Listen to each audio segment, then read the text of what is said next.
E aí galera, tudo bem? Nós estamos aqui hoje para continuar o tema Gênesis e já tem sido muito louco tudo aquilo que a gente tem compartilhado e vivido nesses dias.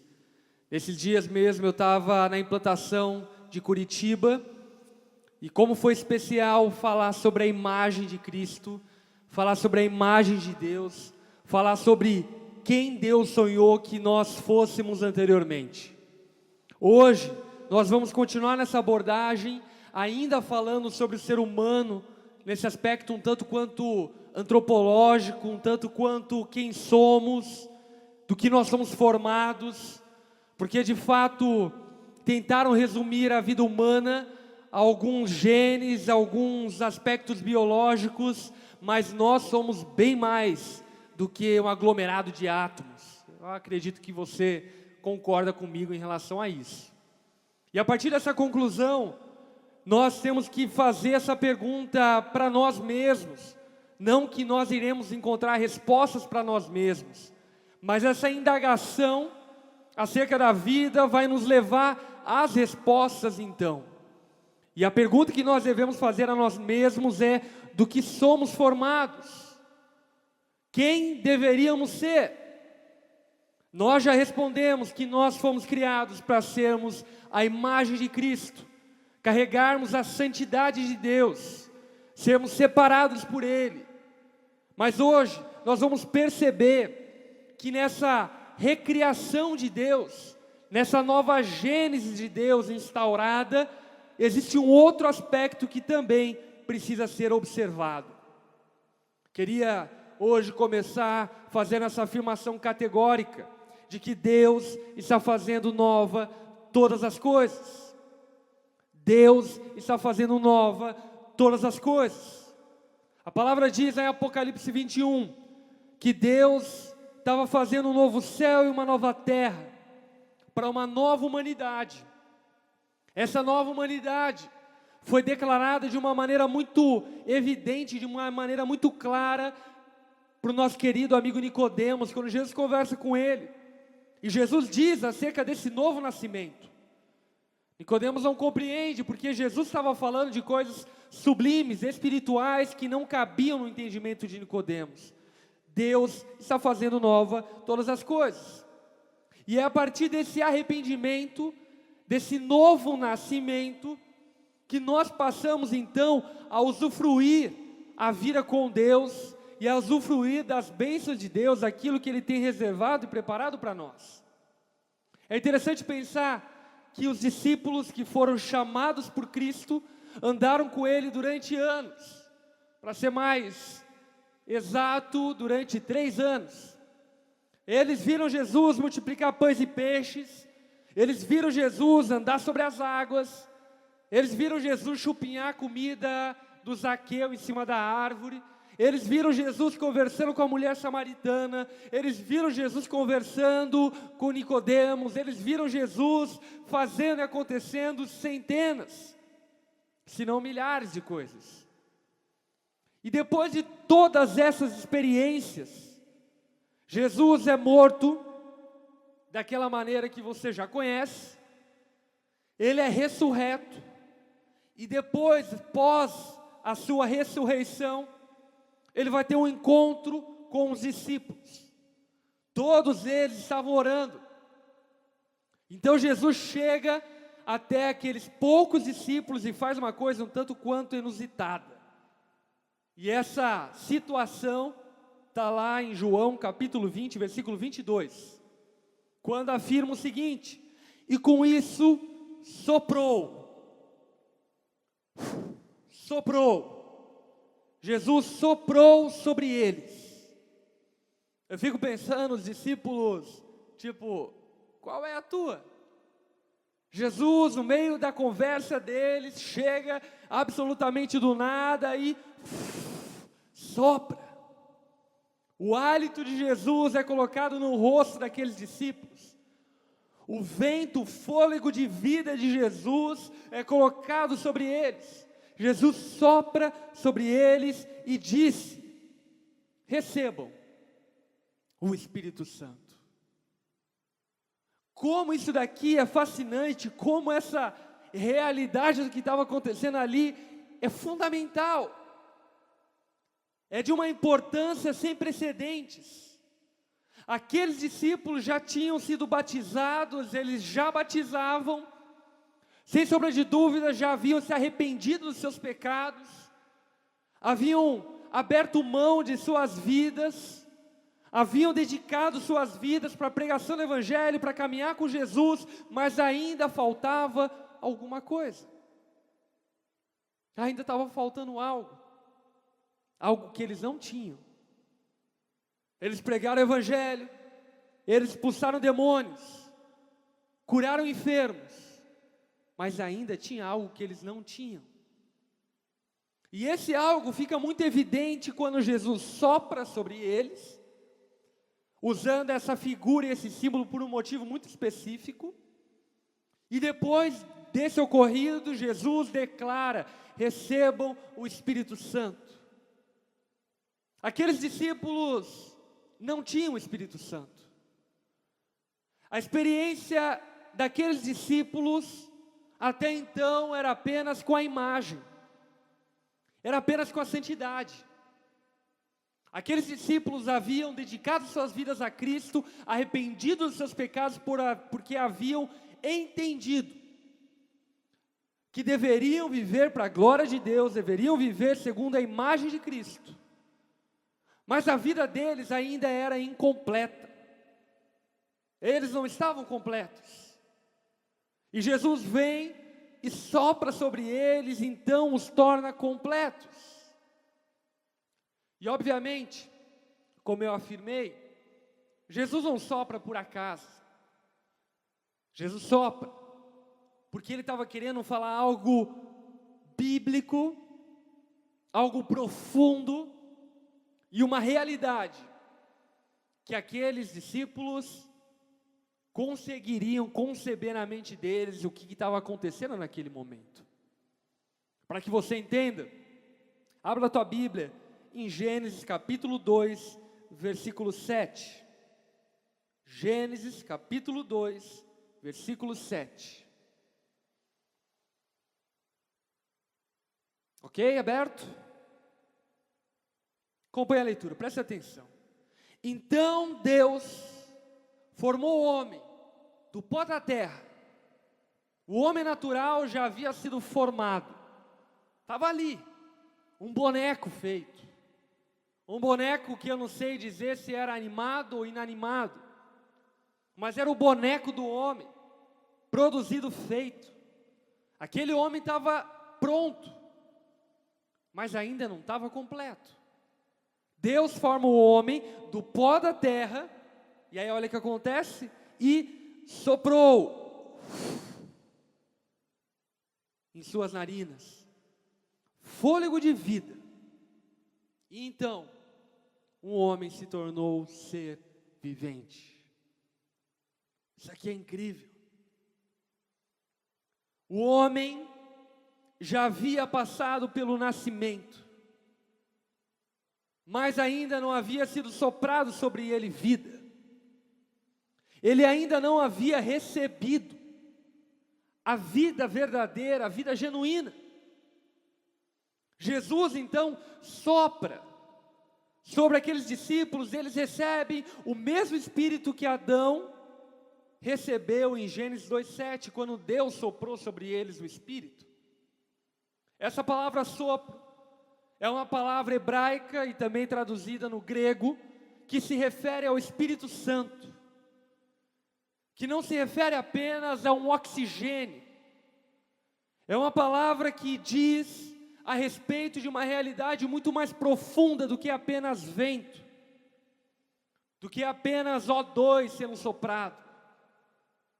Quando Deus sopra sobre aquele homem, aquele boneco, Ele estava soprando o seu espírito de vida. Ele estava soprando sobre aquele homem o Espírito Santo.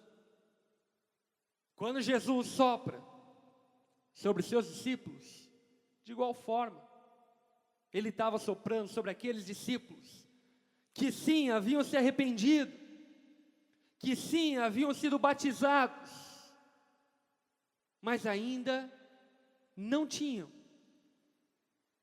o Espírito Santo. Ainda não tinha algo dentro deles. Eles eram apenas ícones de Cristo. Na teologia, quando nós estudamos esse texto de Gênesis e falamos sobre a imagem, nós estamos falando sobre o ícone de Deus, sobre o homem que carrega a imagem de Deus por onde vai. Agora, quando falamos sobre o sopro, nós estamos falando sobre a essência de Deus. E sabe, talvez você olhe para isso e se sinta um tanto quanto parecido com esses discípulos, ou com o primeiro homem, Adão. Alguém que faz o corre, alguém que faz acontece, fala de Jesus, quer e tal, e sabe que precisa ser santo, mas falta brilho nos olhos, falta poder, falta algo que flui dentro de nós, que nos dá autoridade para viver da maneira como Deus quer que vivamos.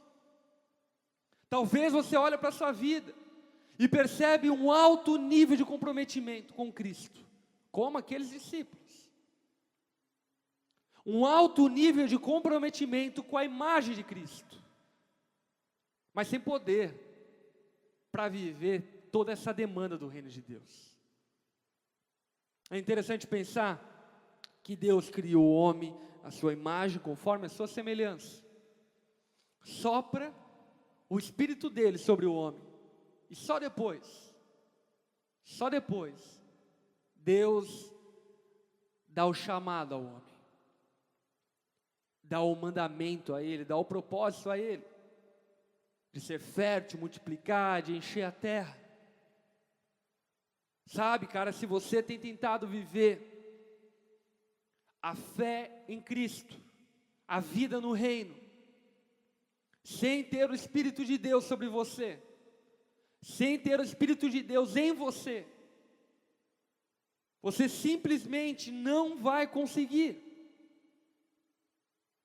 Para que você tenha uma compreensão melhor sobre isso, eu quero ler um texto que está em João, no capítulo 3, no versículo 5.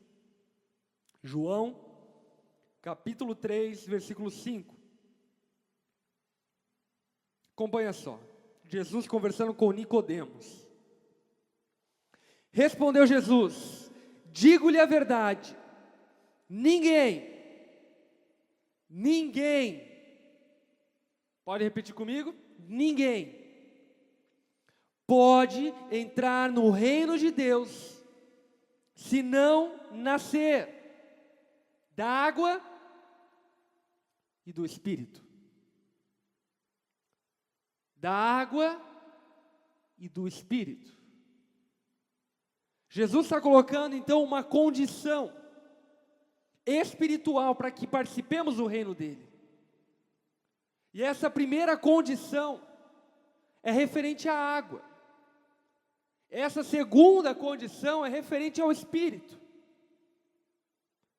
E também, obviamente, Jesus estava fazendo um paralelo com o Gênesis.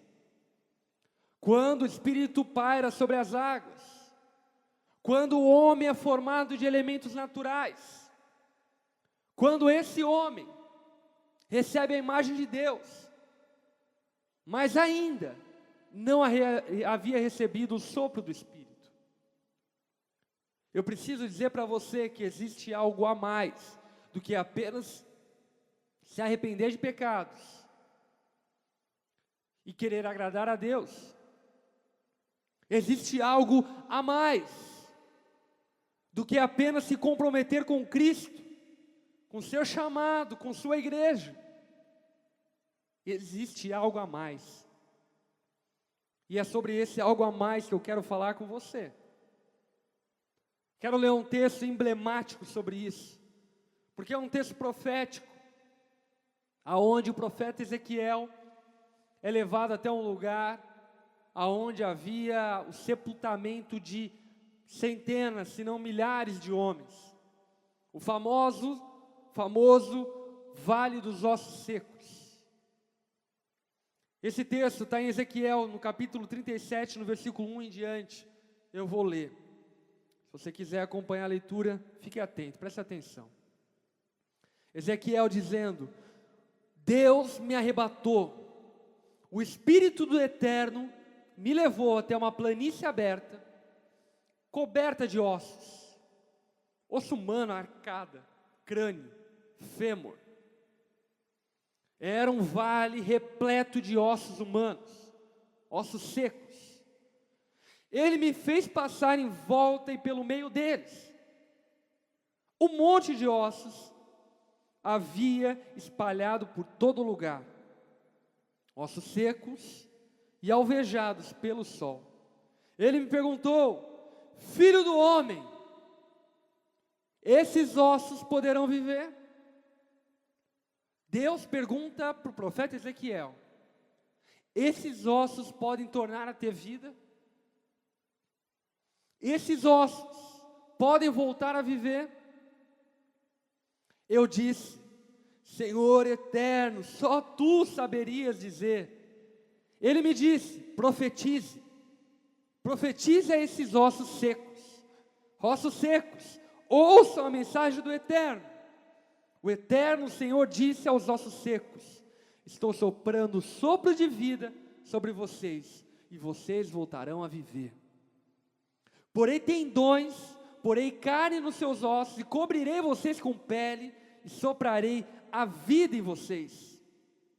Voltarão a viver, e perceberão que eu sou o Eterno. No versículo 7, presta atenção agora. Profetizei de acordo com a ordem dele.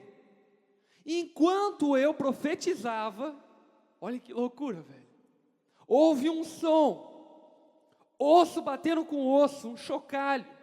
Os ossos começaram a se mover e se uniram, osso a osso. Um vale repleto de ossos, e Deus diz para Ezequiel: profetize. E ele profetiza, e esses ossos simplesmente começam a se juntar e formar novamente o esqueleto humano. Formaram-se então tendões, depois músculos sobre os ossos, então a pele os cobriu, mas os corpos ainda não tinham recebido o sopro. Obviamente, esse é um texto profético. Deus está querendo nos ensinar algo a mais do que apenas algo isolado no tempo de Ezequiel. O que Deus está nos querendo ensinar aqui? O que Ele quer falar conosco através disso? Sabe, Ezequiel recebe esse chamado de Deus para profetizar. E ele profetiza. Ele fala da parte de Deus. E simplesmente esses ossos voltam a se unir, tendões são formados. Preste atenção, a imagem de Deus é restaurada. A semelhança de Deus é restaurada. Aqueles homens mortos recebem novamente a imagem de Deus, como eu também creio que Ele pode fazer na tua vida. Por mais que você tenha se deturpado no pecado, por mais que a tua vida tenha sido invadido pela pecaminosidade, Deus pode gerar novamente em você a sua imagem. Mas a ênfase do que Deus pediu para que eu falasse a vocês é que não acaba por aí. Aqueles homens recebem novamente a imagem de Deus, mas eles ainda não estavam completos. Eles ainda não eram seres humanos completos. Eles ainda não tinham o sopro de vida. Talvez a imagem de Cristo foi recuperada em você, por meio da fé. A palavra de Deus diz que nós nos tornamos justiça de Deus, a partir do momento que nós cremos nele. Talvez você teve uma conversão genuína, mas parou por aí. E a tua vida com Cristo é mecânica, é moralista, é exaustiva, é fardosa.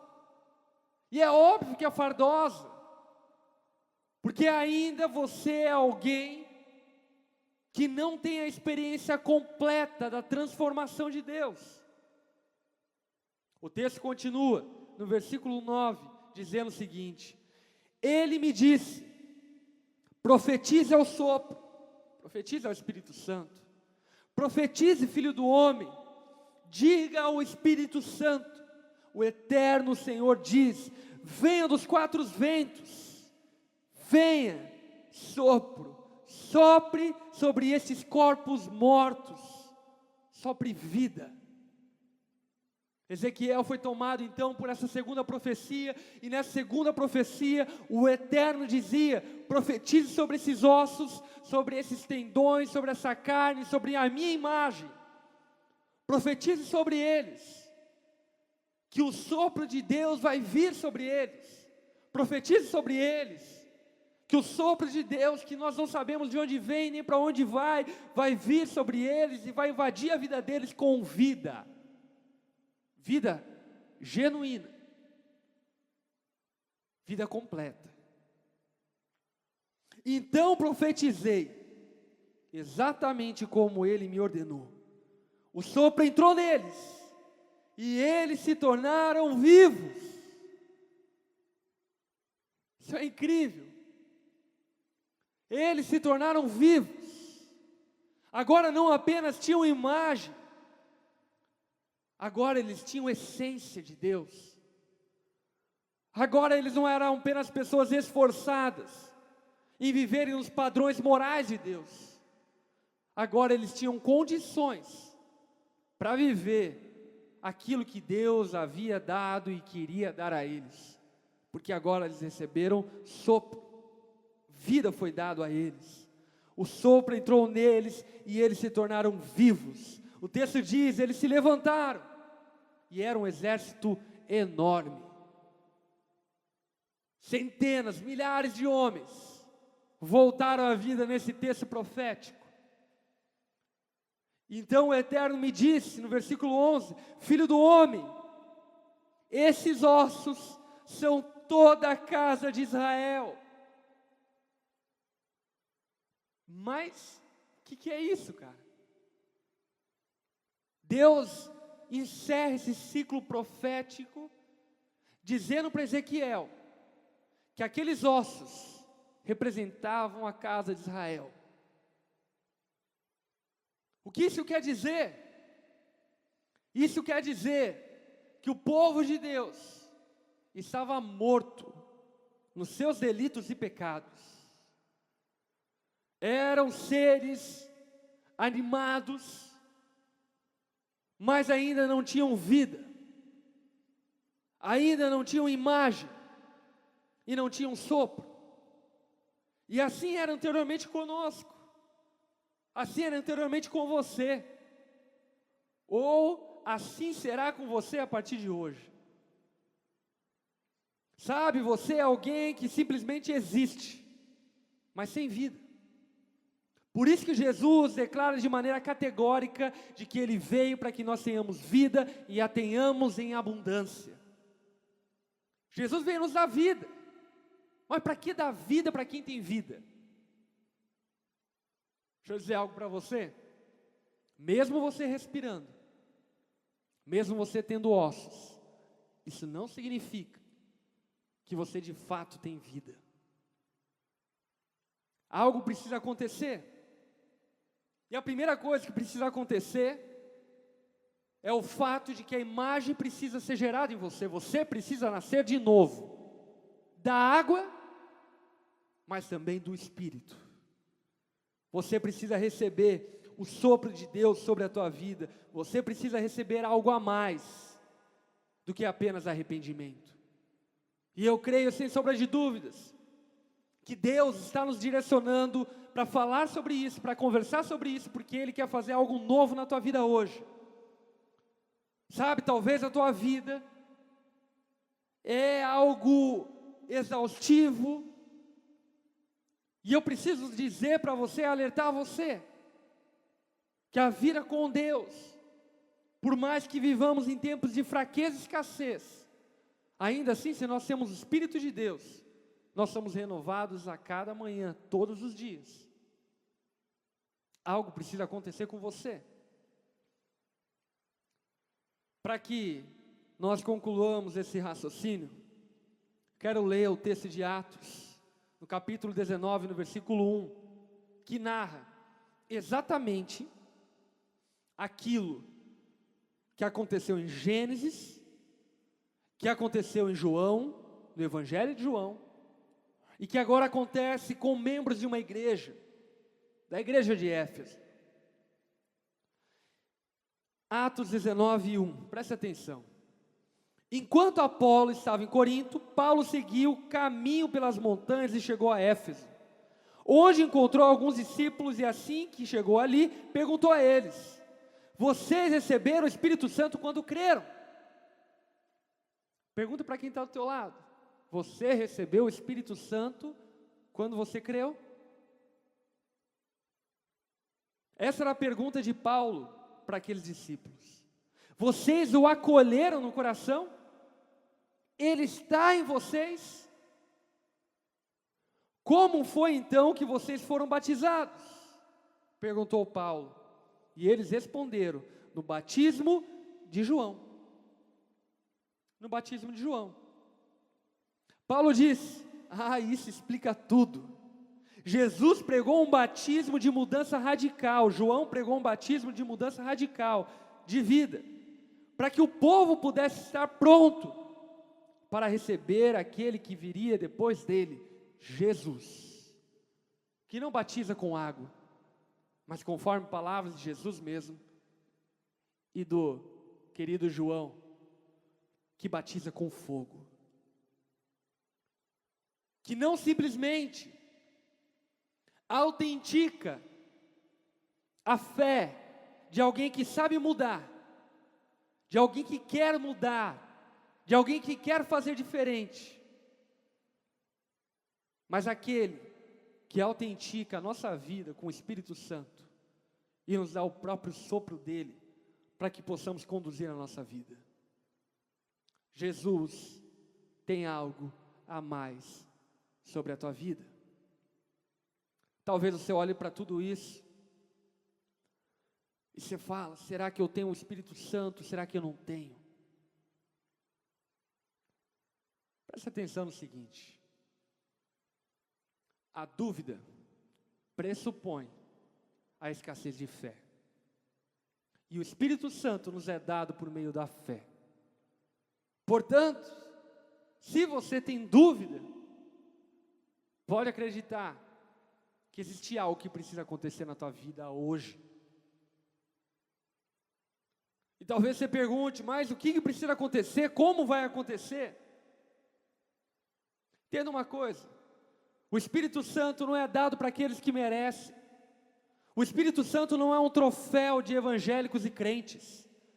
Respeito demais aqueles que se enfurnam em igrejas, sobem montes, para tentarem de alguma forma convencer Deus de habitar neles. Respeito. Mas o Espírito Santo não é dado de nenhuma maneira como fruto de uma conquista, de um esforço nosso. Toda boa dádiva vem de Deus. O Espírito Santo nos é dado por meio da fé. Sabe, talvez há alguns anos você ouviu a mensagem de Cristo e essa mensagem mexeu com você, ao ponto de você declarar para Cristo que quer ser diferente, ao ponto de você se arrepender dos seus pecados e verdadeiramente lutar contra eles todos os dias.